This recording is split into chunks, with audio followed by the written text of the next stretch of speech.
My name is Elena Morales, and the moment my uncle leaned across my parents' dining table, tapped his finger on our old paper menu and said, "You either drop the name, or we'll make sure no one associates it with you ever again," I knew my grandfather's legacy was about to become a battlefield. The room smelled like caldo de res and burnt coffee, familiar, comforting, and suddenly poisoned. That name on the menu wasn't just ink. It was Morales Market and Kitchen, and it had fed 3 generations before it ever fed strangers. The irony was cruel. My Uncle Victor had never worked a single shift behind that counter. My grandfather did. So did my parents. So did I.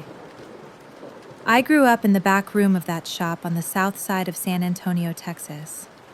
While other kids spent Saturdays at soccer practice, I learned how to restock shelves, slice meat, count change, and greet customers by name. Old Mrs. Alvarez liked her tortillas warm. Mr. Jenkins always joked he'd pay tomorrow, even though he never missed a bill. Every holiday, the shop stayed open late because people needed food more than they needed sleep. That store wasn't flashy, but it was trusted. When my grandfather passed away 6 years ago, the entire block showed up to his funeral. Not because he was rich, not because he was powerful, but because he was consistent. He showed up every day. Same apron, same quiet dignity.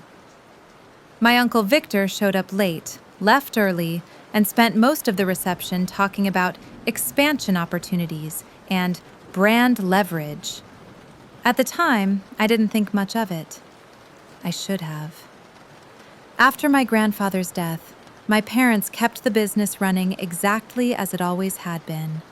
Same recipes, same suppliers, same name. They didn't rebrand, didn't franchise, didn't chase trends. They believed the reputation spoke for itself. Victor, on the other hand, had ideas. Big ones. He wanted to open a second location across town. Same name, different ownership. He wanted to modernize the brand without actually understanding it.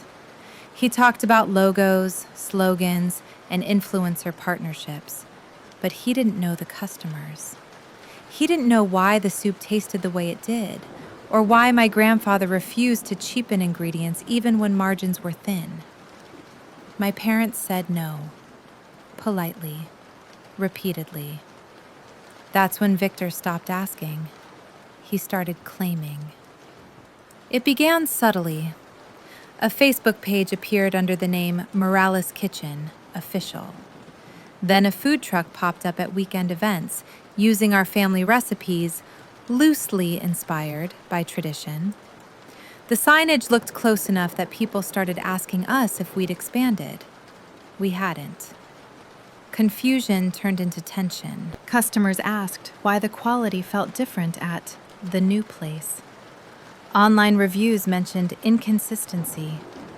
One Yelp review even accused us of selling out. That one review hurt more than Victor ever could. I work in marketing strategy, not the flashy kind, the compliance-heavy, documentation-obsessed kind. I knew confusion kills trust. And I knew trust was the only currency this business had ever needed. That's when I asked a question no one in my family had thought to ask. Who actually owns the trademark? The silence that followed told me everything. No one had ever registered it. The name had existed for decades, but only in practice, not in law. Victor found out the same week. He called a family meeting. Which brings us back to my parents' dining table. Victor sat there smug, legal pad open, already acting like the room belonged to him. "You can't stop me from using our family name," he said. "It's heritage." My father's jaw tightened. My mother stared down at her hands. I spoke. "You're right. Heritage isn't owned, but businesses are." Victor laughed. "You think you're smarter than me now?" He leaned back in his chair, eyes cold. You're going to ruin everything by being stubborn. Drop the name, rebrand quietly, and save yourselves the embarrassment." My mother looked up then, voice shaking. "This was your father's store." Victor snapped back, sharp and loud. "He's dead, and this is how business works now." I felt something settle in my chest. Not anger, not fear. Resolve. "If you want to fight," I said calmly, "you should know I don't lose them." Victor smirked. "Get out of your little fantasy, Elena. You're playing business. I'm building an empire." That was the moment he crossed from family to adversary. He stood up, grabbed his folder, and delivered his final threat like a casual insult. "Change the name within 60 days, or watch us take it from you." He left before anyone could respond. The door clicked shut, and my parents looked at me like they were seeing the future, or the end. I stood up and said the only honest thing left. "Then we register it, all of it, properly, and we tell the truth louder than he can lie." That night, I opened my laptop and began documenting everything. Every receipt, every photo, every old menu, every newspaper clipping from the local archive that mentioned Morales Market and Kitchen by name. Victor wanted a brand. I was about to prove who built it. I filed the trademark application the next morning before my coffee even cooled. Not because I was dramatic, because I knew how people like my Uncle Victor moved, fast, loud, and with just enough paperwork to look legitimate. At 7:12 a.m., I was on the USPTO website, staring at a form that felt like a doorway into a war I never wanted. I typed in the name exactly the way my grandfather had painted it on the glass decades ago. Morales Market and Kitchen. I added the categories: restaurant services, grocery retail, prepared foods, catering, because my parents had been doing trays for quinceañeras and church potlucks for years without ever calling it catering. Then I hit submit. My mother walked into the kitchen while I was printing the confirmation page. "You're really doing this," she whispered. "I'm doing what we should have done a long time ago," I said. My dad was quieter. He stared at the paper like it was a funeral notice. "He's family," he said finally. "He's acting like a competitor," I replied. "So we treat him like one." That afternoon, I drove to the shop early. The morning rush had ended, but the regulars lingered, as they always did, sipping coffee from chipped mugs like it was their second living room. I stood behind the counter and watched the place the way an outsider would. The scuffed tile, the faded photos of my grandfather with customers who'd since gone gray, the handwritten sign that said, "We accept EBT," in thick Sharpie, the small donation jar for the local animal shelter. This wasn't a brand, it was a relationship. And Victor was trying to steal the trust without ever earning it. By the end of the week, I'd done what my job trained me to do. I built a case. Not a dramatic family argument case, a legal, documented, boring, bulletproof case. I created a folder on my laptop titled Morales Trademark Evidence. Inside, I organized everything by year: old invoices, tax filings, supplier contracts, receipts showing consistent use of the name, screenshots of our social pages that predated Victor's official page, photos of the storefront sign with timestamps. I even called the San Antonio Public Library downtown and asked for archived local business listings. The librarian sounded amused. "Honey, you mean the old yellow pages?" she said. "Yes," I said. "All of them." She called back 2 days later. "We've got Morales Market listed in 1998, 2004, and 2011, she said. "Same address, Same name. I thanked her like she'd just handed me a winning lottery ticket. Because in this fight, proof wasn't loud. Proof was lethal. Meanwhile, Victor was doing what Victor always did, making noise. The following Saturday, while I was sweeping the front mat, my phone started buzzing nonstop. First, my cousin Tessa, then my Aunt Marlene, then a number I didn't recognize. I opened Instagram, and there it was. A glossy, professionally edited reel, black and white shots of my Uncle Victor smiling in a chef's jacket he'd never worn in real life, dramatic music swelling behind him, text flashing across the screen like a movie trailer.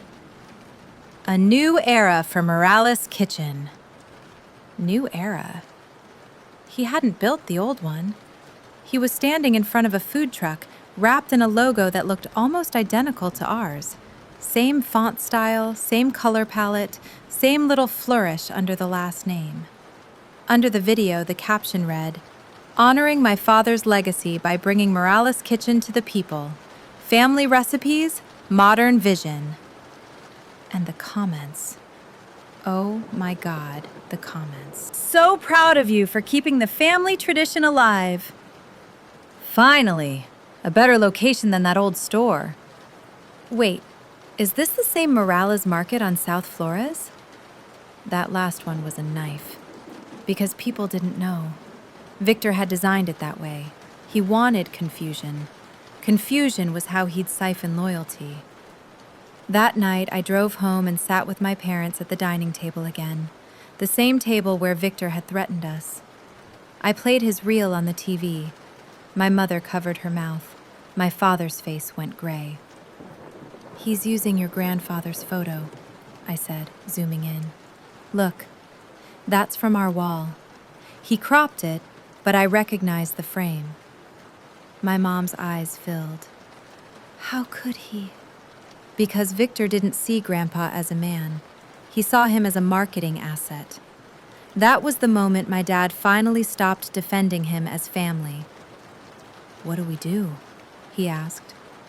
I inhaled slowly. "We do two things," I said. "We fight legally, and we win publicly." My mom blinked. "Publicly?" "Yes," I said, "because the court case takes time, but public trust can shift overnight."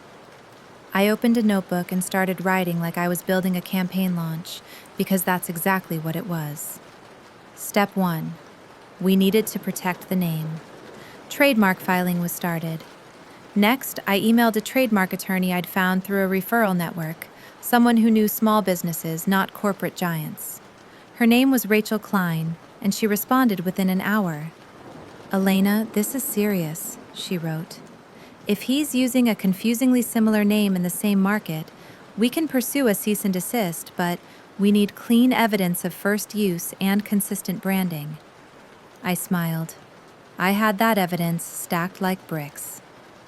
Step 2. We needed to strengthen our story. Not in a fake way, in a truthful way that reminded customers what they already knew in their bones. So I went to the shop the next morning and started interviewing people like I was making a documentary. Not on camera yet, just conversations. "Mrs. Alvarez?" I said, pouring her coffee. "Do you remember my grandpa?" She looked at me like I'd asked if she remembered the sun. "Of course," she said. "He used to put extra cinnamon in my champurrado because he said I looked too tired to fight the world." I wrote it down. "Mr. Jenkins?" I asked. "How long have you been coming here?" He laughed. "Long enough that your grandpa scolded me for smoking outside the back door in 2002. I wrote it down. A young couple approached the counter with a baby carrier. The mom smiled. "My mom brought me here when I was little," she said. "Now I'm bringing him." I wrote it down. That was the brand, not Victor's new era nonsense. It was continuity. Then the third thing happened. The thing I didn't expect so soon. On Monday morning, a woman walked into the shop with her phone in her hand and a suspicious look on her face. Are y'all the same Morales kitchen that was at Fiesta this weekend? She asked. I felt my stomach drop. We weren't at Fiesta, I said. She frowned. Because I bought tacos from that truck and it was not good. At all. And then my sister said y'all were the real place. I forced a smile, but inside I was burning. Victor wasn't just stealing our name. He was damaging it. That's when my dad slammed his palm on the counter in the back room, hard enough to rattle the soda cans. He's poisoning us, he said. My mother whispered, people will blame us. I nodded. They already are, I said quietly. And if we don't respond, his version becomes the truth. That evening, I drafted our first public message. Not a petty family rant, not a messy accusation. A clean, calm statement that sounded like the business it was. I posted it on our Facebook page, the one we'd had since 2012 but barely used. I chose a photo of my grandfather behind the counter, smiling softly. Then I wrote, to our community, Morales Market and Kitchen has served San Antonio for over 30 years at the same location. We have not opened any new trucks or locations. If you see a Morales Kitchen food truck or pop-up, please know it is not affiliated with our family business. We are taking steps to protect our name and our customers. Thank you for supporting the original. Within minutes, comments poured in. Oh, wow, I had no idea. I knew something felt off. Victor is doing what? And then, a private message appeared in my inbox from an account with no profile picture and a username made of random letters. The message was short, threatening, almost casual. Delete that post or you'll regret it. My hands went cold. I showed my parents. My mom started to shake. My dad looked like he wanted to punch a wall. But I didn't flinch, because I had spent my whole life watching men like Victor rely on intimidation, and I was done being intimidated. I forwarded the message to Rachel, the attorney. She replied, do not delete. Screenshot everything. This is evidence of bad faith. Bad faith. That phrase made it official. Victor wasn't just being difficult. He was knowingly trying to mislead customers. And the law didn't like that. The next day, Rachel sent a cease-and-desist letter. She addressed it to Victor's LLC because, of course, he'd formed one already. Of course he had. He didn't respond, not directly. Instead, he escalated in the way I should have predicted. He went after my parents. On Wednesday night, my Aunt Marlene called my mother and screamed at her so loud I could hear it through the speakerphone from the other room. You selfish woman, she yelled. You're tearing the family apart over a name. My mom's voice trembled. Victor is the one. No, Marlene snapped. Victor is saving the legacy while you sit in that dusty little store like it's still 1995. You're jealous because he's successful. You're scared he'll outshine you. My father took the phone. Marlene, he said, voice low, dangerous. Victor is stealing. Don't confuse theft with success. Marlene laughed like a villain. You think the community will side with you? You're nobodies. Victor has connections. He's got sponsors. He's got real money. You're going to lose, and you'll deserve it. Then she hung up, and my mother broke. She sat at the table and cried the kind of cry that comes from years of swallowing disrespect until it finally spills over. He's using the family against us, she sobbed. I put my arms around her and held on tight. Let him, I whispered, because the louder he gets, the more he exposes himself. That night, I made a decision. If Victor wanted a public fight, fine. But I wasn't going to let him control the narrative. I wasn't going to let him frame us as jealous or outdated. I was going to show the city the truth in a way they couldn't ignore. I opened my laptop and began planning something that wasn't just legal. It was emotional. It was strategic. It was the kind of move Victor wouldn't see coming because he didn't understand people, only optics. I titled the plan, The Original Morales Week, and I knew exactly how it would work.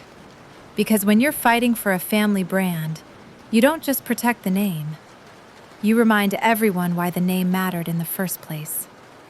And once they remembered, Victor's fake version wouldn't stand a chance. But before I could launch it, I got a call that made my blood run cold. The caller ID wasn't Victor. It was the number for the small business bank where my parents had kept their accounts for over 20 years. And the voice on the other end said, "Ms. Morales, we received paperwork today claiming there's a dispute over ownership of the Morales business name and assets. We need to verify something urgently." I closed my eyes.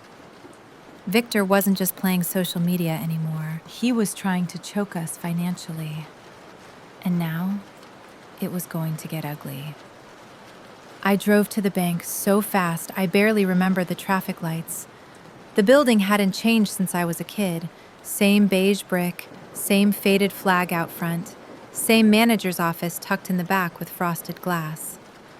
My parents had opened their first business account there when my grandfather was still alive, when paperwork was handwritten and trust meant something. Now trust was being questioned. The branch manager, Linda Foster, met me in the lobby. She'd known my parents for decades. She hugged my mother at Christmas and still asked about my grandfather like he might walk in any day. "Elena," she said quietly, leading me into her office. "This isn't personal, but we received a notice." She slid a packet across the desk. Victor's name was all over it. A formal letter alleging disputed ownership of the Morales business name and associated goodwill, requesting a temporary review of account authorizations tied to the brand. In plain English, he was trying to freeze us. "Can he do this?" my father asked, his voice tight. Linda shook her head. "Not without proof. But when someone files a claim like this, we're required to pause certain actions until clarification." My chest burned. "What actions?" "Large transfers, new lines of credit, vendor expansions." Exactly what Victor wanted. I leaned forward. "Linda, our accounts are under my parents' names. The lease is under their names. Taxes filed under their EIN. There's no partnership agreement, no shared ownership." "I know," she said gently. "But he's asserting confusion around the brand identity." Confusion. That word again. Victor was weaponizing it. I pulled out my laptop right there in her office and opened my evidence folder. "Here's the trademark filing confirmation," I said. "Here's 30 years of tax returns under Morales Market and Kitchen. Here's proof of continuous use. And here," I clicked another tab, "are screenshots of his food truck using a confusingly similar name after we filed." Linda studied the screen, then nodded slowly. "I'll escalate this to compliance," she said. "This won't freeze your accounts, but it will trigger a review." "How long?" my mother asked. "Days, not weeks," Linda said. "And honestly, his filing is thin." Thin wasn't good enough for me, because while banks reviewed paperwork, rumors moved faster. That afternoon, a delivery driver asked my dad if the store was about to close. A supplier called to confirm which Morales they should invoice going forward. A longtime church customer pulled my mom aside after Mass and whispered, "I heard there's drama in the family." Victor didn't need to win legally to hurt us. He just needed doubt. That night, I launched the original Morales week. No ads, no influencers, no hype, just truth, delivered consistently and publicly. The first post went live at 7 a.m. A photo of my grandfather behind the counter, taken in the early 90s, grainy and unfiltered. Caption: This man opened Morales Market and Kitchen before social media, before food trucks, before branding. He believed that if you treated people right, they'd come back. He was right. The comments exploded. People shared stories I'd never heard. He used to open early just for my dad when he worked night shifts. He let my mom pay late when we were struggling. He taught my son how to count change. Every comment reinforced something Victor could never fabricate: history. Day 2, we posted a photo of my parents, younger, exhausted, standing behind the counter in matching aprons. Caption: No investors, no shortcuts, just family. Day 3, a video, raw, handheld, of my mother making the soup exactly the way my grandfather taught her. No music, no cuts, just her hands, steady and sure. By the end of the week, local engagement dwarfed anything Victor had posted. Then the local paper reached out. A young reporter named Evan Brooks emailed our business inbox. "I've been seeing conflicting claims about Morales Kitchen," he wrote. "Would you be willing to clarify the situation for our readers?" Victor wanted attention. He just didn't expect us to get it first. I agreed to the interview on one condition: transparency. Evan came to the shop with a notebook and a recorder. He didn't want drama. He wanted facts.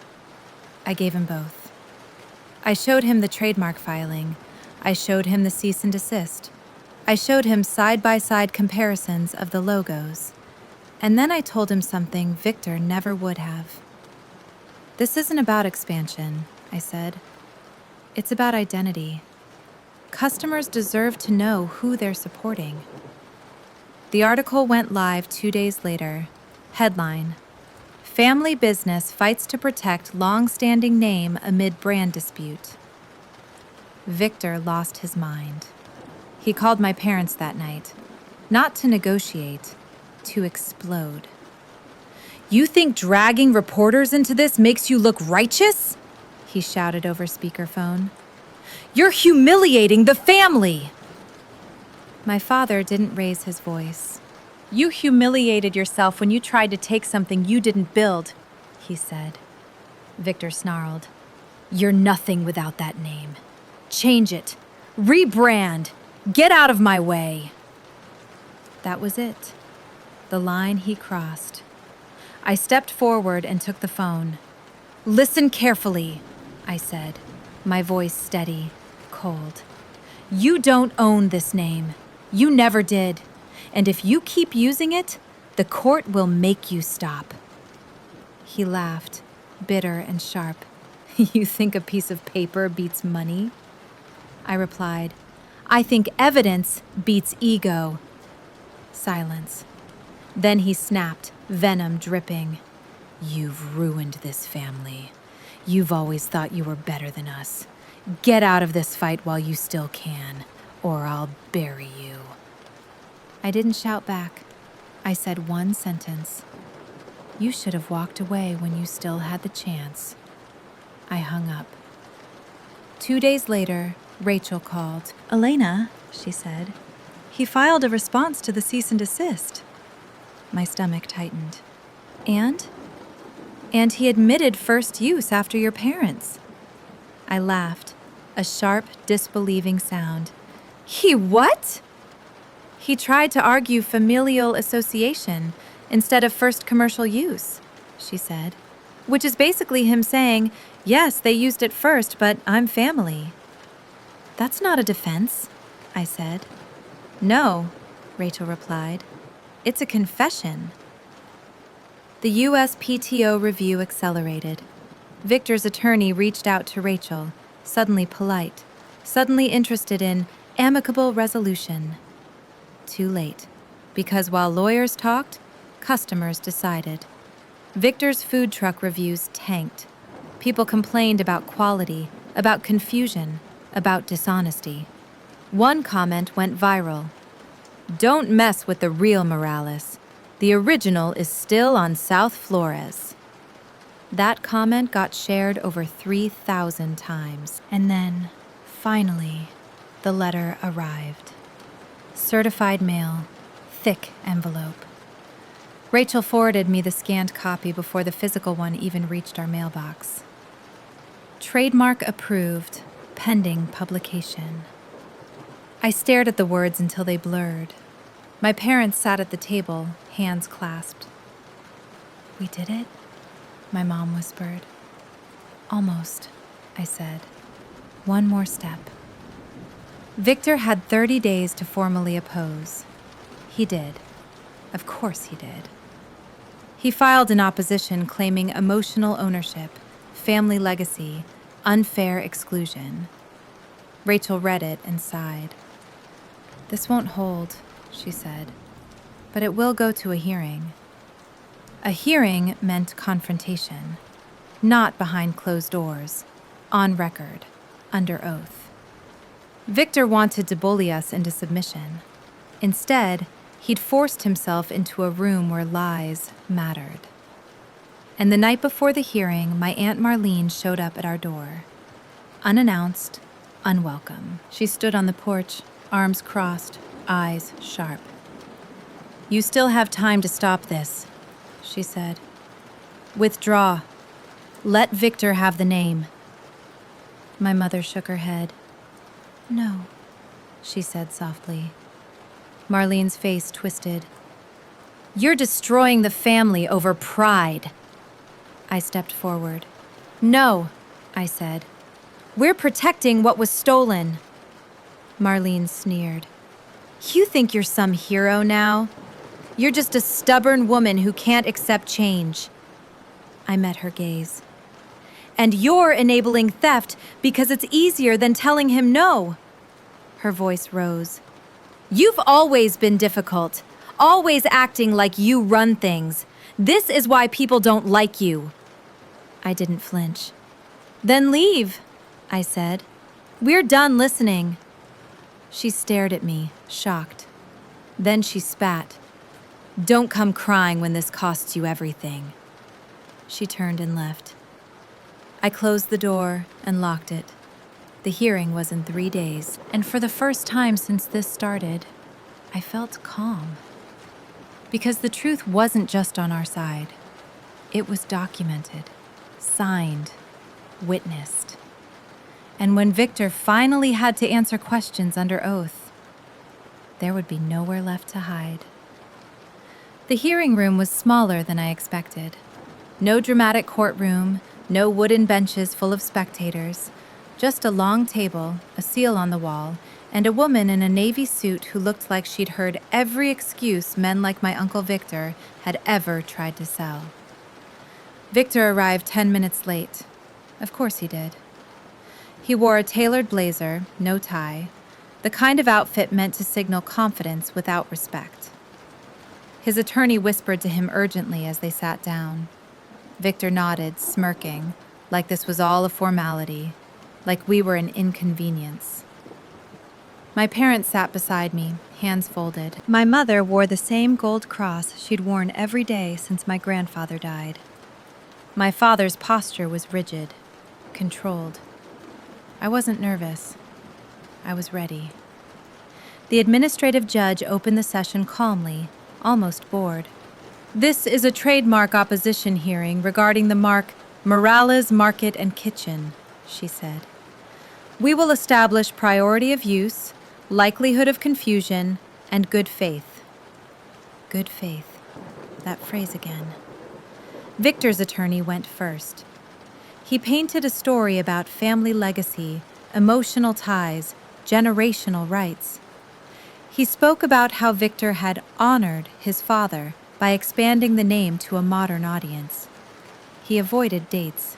He avoided specifics. He relied on sentiment. Then it was our turn. Rachel stood. She didn't raise her voice. She didn't dramatize. She destroyed him with facts. She submitted decades of tax filings, business licenses, vendor contracts, photos of the storefront sign dated years before Victor ever filed his LLC, screenshots of Victor's food truck posts, time-stamped after our trademark application, using a nearly identical name, font, and color scheme. Then she submitted the Yelp reviews, the complaints, the confusion. Rachel turned slightly toward Victor. "Mr. Alvarez," she said evenly, "do you dispute that Morales Market and Kitchen has operated continuously at the same address since 1992? Victor hesitated. His attorney leaned in. Victor shrugged. "No." "Do you dispute that you first used the name commercially in 2023? Another pause. "No." "And do you deny that you continued using the name after receiving a cease-and-desist notice?" Victor scoffed. "I didn't think it applied to me." The judge raised an eyebrow. "Why not?" she asked. Victor leaned forward, confident again. "Because it's my family name. They don't own that." Rachel didn't miss a beat. "We're not disputing the family name," she said. "We're disputing the business identity." Victor rolled his eyes. "That store is nothing without the name," he snapped. "They should have evolved. Instead, they're clinging to the past." The judge's tone hardened.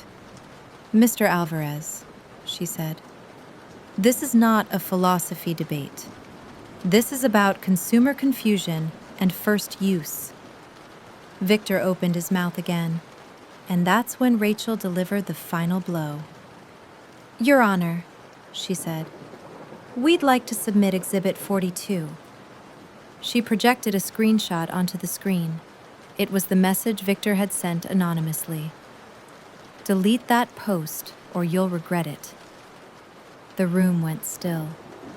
The judge looked directly at Victor. "Did you send this message?" Victor's face flushed. His attorney whispered urgently.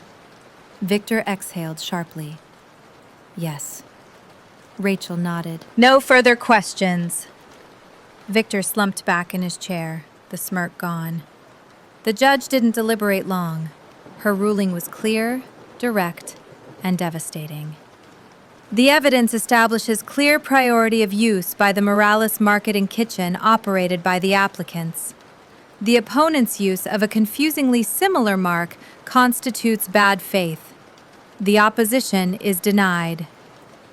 Denied. Just like that. The trademark was ours. Exclusive. Protected.